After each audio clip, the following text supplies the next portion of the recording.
राखी बिरलान जी अभी बिल्कुल होगी, बिल्कुल होगी। बैठिए अजय दत्त जी, बैठिए, सारी बात होगी, प्लीज। बहुत बहुत धन्यवाद अध्यक्ष महोदय, आपने मुझे इतने गंभीर और महत्वपूर्ण विषय संक्षेप में पर। रखिए, संक्षेप में बहुत। हाँ, बहुत बहुत संक्षिप्त में रखूंगी।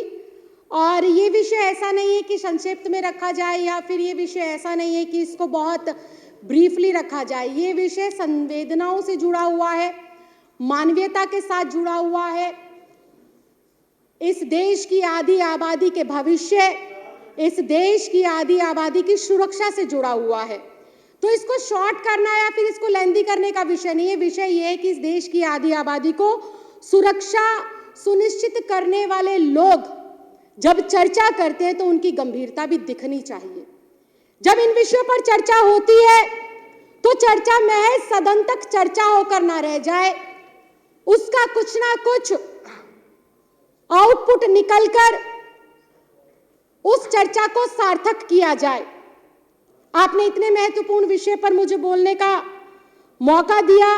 बेटी होने के नाते, प्रतिनिधि होने के नाते, इस सदन की सदस्य होने के नाते मैं आपका बहुत बहुत आभार प्रकट करती हूं। सुरक्षित हो सड़कें, सुरक्षित हो पर्वत और चोटियां, ताकि निडर होकर जी सके दिल्ली की बेटियां। ये सिर्फ शब्द नहीं है अध्यक्ष जी, ये एक पीड़ा है। जब सुरक्षित सड़कों की बात कही जाती है तो याद आती है 16 दिसंबर 2013 की वो रात, जब एक बेटी निर्भया अपनी जान और सुरक्षा के लिए गुहार लगा रही थी, लड़ रही थी बदमाशों के साथ, उन दरिंदों के साथ जिन्होंने उसके साथ ना सिर्फ हैवानियत करी और उसको मौत के घाट उतार दिया। वो 2013 16 दिसंबर की रात थी। उसके ठीक 10 साल बाद 1 जनवरी 2023 की रात आती है। उस रात भी दिल्ली की एक बेटी अंजलि सड़क के ऊपर दरिंदों से अपनी जान की गुहार लगाती है, अपनी सुरक्षा की पुलिस और सरकार से उम्मीद करती है। लेकिन 10 सालों के अंदर ना तो निर्भया को सुरक्षा मिली 2013 के अंदर, और जो है उसके बनाए हुए फंड का सदुपयोग हो सका, और आज ठीक 1 दशक के बाद अंजलि, हमारी दिल्ली की बेटी, उस रात को, जिस रात को जश्न की रात कहा जाता है, पूरा देश, पूरी दुनिया जश्न के माहौल में डूबी होती है, ठीक 1 दिन पहले 31 दिसंबर को दिल्ली पुलिस के कमिश्नर एक प्रेस कॉन्फ्रेंस कर ये कहते हैं कि 21 दिसंबर का जो है 31 दिसंबर की रात को दिल्ली की सुरक्षा इतनी चाक चौबंद होगी कि 16,000 से भी ज्यादा पुलिसकर्मी दिल्ली की सुरक्षा व्यवस्था में रात को उतारे जाएंगे। लेकिन वही घटना जब 31 तारीख और 1 तारीख की रात को घटित होती है तो दिल्ली पुलिस और सुरक्षा के सारे जो ढकोसले हैं उनके परखच्चे उड़ा देती है। अध्यक्ष जी, साल 2013 की घटना हो या 1 जनवरी साल 2023 की घटना हो, इन 10 सालों के अंदर दिल्ली में कुछ भी नहीं बदला। तब भी दिल्ली की सड़कों पर बेटियां आधी रात को निकलते हुए डरती थी, घबराती थी। आज भी आधी रात को दिल्ली की सड़कों पर उतरते हुए बेटियां डरती हैं और घबराती हैं। लेकिन इस 1 दशक के अंदर अध्यक्ष महोदय, दिल्ली के अंदर 2 महत्वपूर्ण चीजों में बदलाव आया। एक आया राज्य की सरकार में और एक आया केंद्र की सरकार में। साल 2013 में जब राज्य के अंदर एक ऐसी सरकार चुनकर आई जिनका कोई राजनीतिक पृष्ठभूमि नहीं थी, जिनकी कोई सत्ता में आने की ललक नहीं थी, सिर्फ देश को बदलने की एक चिंगारी थी, माननीय अरविंद केजरीवाल जी की सरकार सत्ता में आई।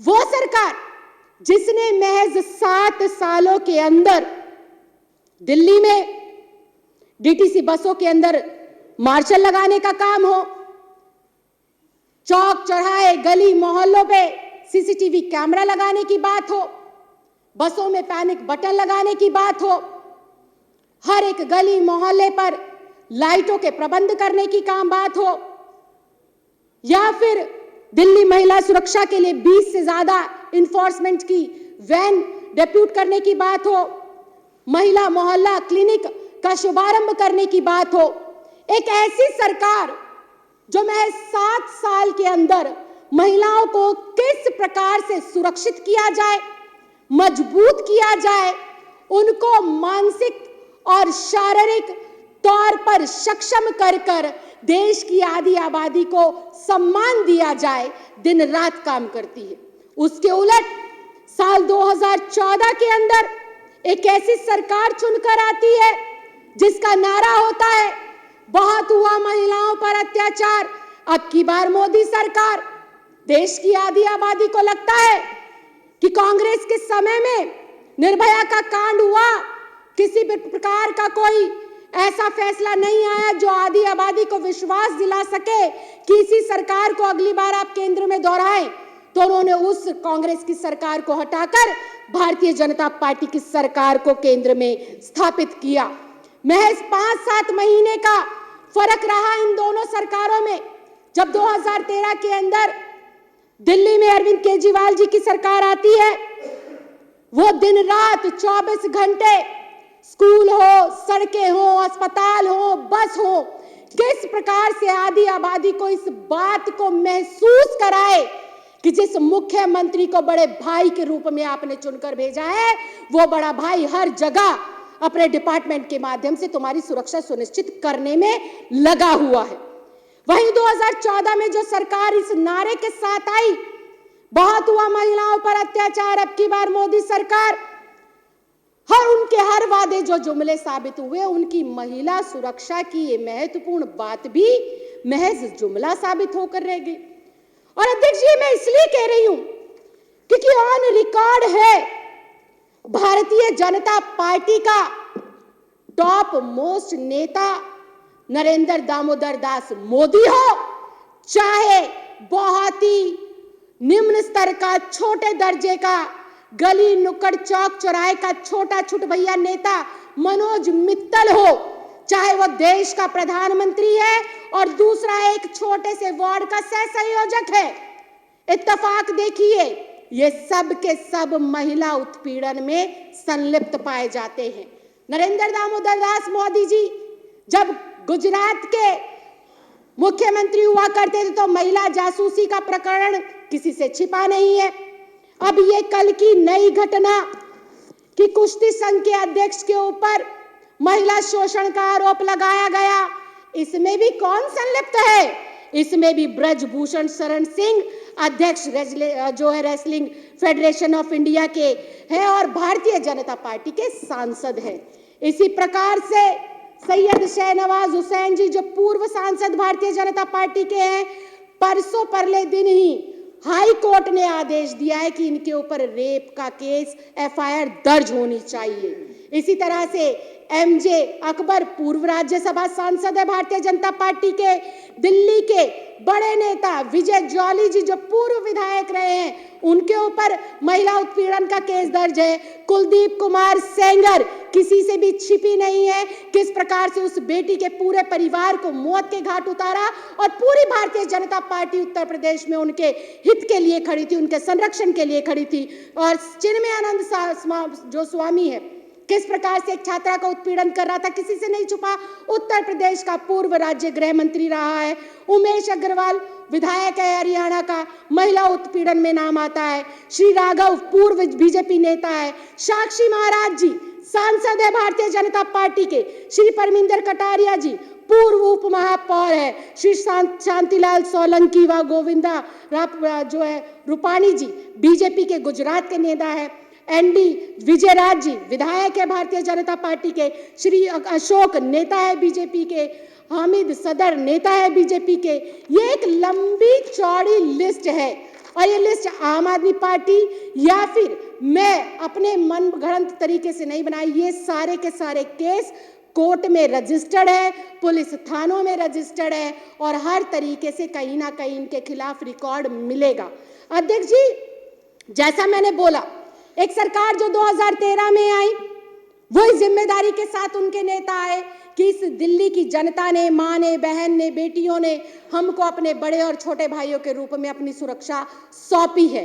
तो दिन रात वो काम करते हैं महिलाओं की सुरक्षा को सुनिश्चित करने के लिए, उनके अंदर इस बात को, विश्वास को भरने के लिए कि जो ये नेता हैं, जो ये मंत्री हैं, जो ये विधायक हैं, इनकी जिम्मेदारी आप एक बेटी के रूप में, बहन के रूप में हो। उसके उलट साल 2013 के अंदर के बाद जो 14 में केंद्र की सरकार आई, निर्भया के कांड के बाद, उनका टॉप मोस्ट लीडर से लेकर लास्ट तक के लोग जो है, सब लोग पाए जाते हैं इनकी सारी की सारे महिला उत्पीड़न के केसेस में। हम पूरी और सब और बात ना करके सिर्फ दिल्ली की बात करते हैं। दिल्ली में आज, जैसा मेरे सभी साथियों ने बताया कि दिल्ली आज एक रेप कैपिटल बन गई है। दिल्ली की सड़कों पर हमारी माँ, बहन, बेटियां अपने आप को अकेला, असुरक्षित महसूस करती है। मैं आज आपके माध्यम से उपराज्यपाल महोदय से ही कहना चाहती हूँ कि आपको रोकने का बड़ा शौक है। कभी आप दिल्ली के लोगों की स्वास्थ्य सेवाएं रोक देते हैं, कभी आप दिल्ली के लोगों का पानी रोक देते हैं, कभी दिल्ली के गरीब दलित के बच्चों को बेहतर शिक्षा देने की ट्रेनिंग ले जाने के लिए जो अध्यापकगण फिनलैंड जा रहे हैं, आप उनकी फाइलों को रोक देते हैं। अगर एलजी महोदय, उपराज्यपाल महोदय को कुछ रोकना है तो वो दिल्ली के क्राइम को रोकिए, और जो दिल्ली पुलिस है उसकी घूसखोरी की आदत को रोकिए, और उसकी अकाउंटेबिलिटी और उसकी रिस्पॉन्सिबिलिटी को फिक्स करिए। उपराज्यपाल को कि क्या ये जरूरत नहीं थी कि इतना बड़ा जो अंजलि का केस हुआ, 14 घंटे तक उस परिजन को, उस बेटी की शिनाख्त नहीं कराई गई, पोस्टमार्टम के लिए जो है कमेटी नहीं गठित करी गई, या फिर एफआईआर के अंदर 302 की धारा नहीं जोड़ी गई? क्या उनको संज्ञान लेना जरूरी नहीं था? क्या दिल्ली पुलिस की रिस्पॉन्सिबिलिटी या उन लोगों की जिम्मेदारी को सुनिश्चित करना उनकी जिम्मेदारी नहीं थी, जिनकी जो है लापरवाही से, जिनके लचर रवैये की वजह से एक बेटी जो अपने पूरे परिवार का भरण पोषण करती थी, अपनी विधवा माँ का इलाज करा रही थी, अपने छोटे भाई बहनों की पढ़ाई सुनिश्चित करा रही थी, वो अपनी जान खो देती है, जान गंवा देती है। और अध्यक्ष जी, आपको, मुझे नहीं पता इस सदन को जानकारी है या नहीं है, ये 1 जनवरी की घटना थी, 31 दिसंबर और 1 जनवरी की रात की घटना थी, जिसने ना सिर्फ दिल्ली, ना सिर्फ देश, बल्कि पूरी दुनिया को दहला दिया। उसके बाद खबर आती है कि जो दिल्ली महिला आयोग की अध्यक्ष हैं, वो कल रात को ये फेडरेशन वाले लोगों की, जहां कुश्ती संघ अध्यक्ष के लोगों का धरना चल रहा था, उनसे जब वो मिलकर निकल रही थी तो उनकी गाड़ी को भी टक्कर मारी जाती है रोड के ऊपर, और एक शराब के नशे में व्यक्ति उनको जो है 2-3 बार उनकी गाड़ी को टक्कर मारता है, और जब वो उतरती है उनका हाथ गाड़ी में फंसा रहता है, उनके साथ बदतमीजी होती है। तो आप ये सोच लीजिए कि दिल्ली की कानून व्यवस्था और दिल्ली की बहन बेटियों की सुरक्षा पर कितना बड़ा प्रश्न चिन्ह लग गया है। जहां पर सामान्य वर्ग की बेटियां सुरक्षित नहीं है, तो वही महिला आयोग की दिल्ली की अध्यक्ष के साथ सरे बाजार रोड पर बदतमीजी की जाती है। तो मैं उपराज्यपाल महोदय से सिर्फ इतना कहना चाहती हूं कि सिर्फ विरोध के लिए किसी का विरोध करना ठीक नहीं है। आप भी किसी बेटी के बाप होंगे, आप भी किसी के भाई होंगे, और आपके परिवार में भी माँ बहनें होंगी, महिलाएं होंगी, जो एक जिम्मेदार पद पर आपको देखते हुए अपने जैसी लाखों हजार बेटी और महिलाओं की सुरक्षा को सुनिश्चित करने की उम्मीद आपकी ओर देख रही है। तो कम से कम राजनीति से ऊपर उठकर दिल्ली की आधी आबादी की सुरक्षा सुनिश्चित हो, और जो इसके जिम्मेदार लोग हैं, जो अधिकारी इसके अंतर्गत आते हैं, उनकी आइडेंटिफिकेशन कर कर उनकी रिस्पॉन्सिबिलिटी को फिक्स किया जाए, तब तो मुझे लगेगा कि आप दिल्ली का भला करना चाहते हैं। नहीं तो जो अभी तक के आपके क्रियाकलाप है, जो अभी तक के उपराज्यपाल महोदय के कदम हैं, वो सिर्फ यही दिखा रहे हैं, यही प्रतीत कर रहे हैं कि जो व्यक्ति दिल्ली के एक जिम्मेदार बेटे के रूप में, दिल्ली के एक जिम्मेदार मुख्यमंत्री बड़े भाई के रूप में माननीय अरविंद केजरीवाल जी और उनकी सरकार काम कर रही है, तो आप एलजी के रूप में सिर्फ उस सरकार के कामों को रोकने, उस सरकार के कामों में अड़ंगा लगाने और उस सरकार के साथ प्रत्यक्ष और अप्रत्यक्ष तौर पर टकराव के जो है पूरे प्रोजेक्ट को लेकर बैठे और अपने आकाओं को रोज, आज मैंने ये फाइल रोक दी, आज मैंने वो फाइल रोक दी। सिर्फ आपका काम इतना रह गया। अगर वास्तव में आप एक पिता हैं, एक पति हैं और एक भाई हैं, तो मैं आज यहां से आपसे गुजारिश करना चाहती हूं कि दिल्ली की हर एक बेटी की सुरक्षा सुनिश्चित हो, इसके लिए आप दिल्ली सरकार का सहयोग करें और बेहतर से बेहतर कदम उठाने के लिए दिल्ली पुलिस के साथ लगकर आप इस कार्रवाई को आगे बढ़ाएं। बहुत बहुत धन्यवाद, आपने मुझे इतने महत्वपूर्ण विषय पर बोलने का मौका दिया और मुझे लगता है कि जो है सिर्फ ये विषय चर्चा का ना रह जाए, इस पर महत्वपूर्ण कदम उठे। इसके लिए जो हमारी विधानसभा की भी कमेटियां हैं वो भी दिल्ली पुलिस के अलग अलग लोगों को बुलाकर जो है सुरक्षा सुनिश्चित हो, इसके लिए मापदंडों पर को तय करें और उस पर चर्चा करें। बहुत बहुत धन्यवाद, बहुत बहुत आभार। जय हिंद, जय भारत।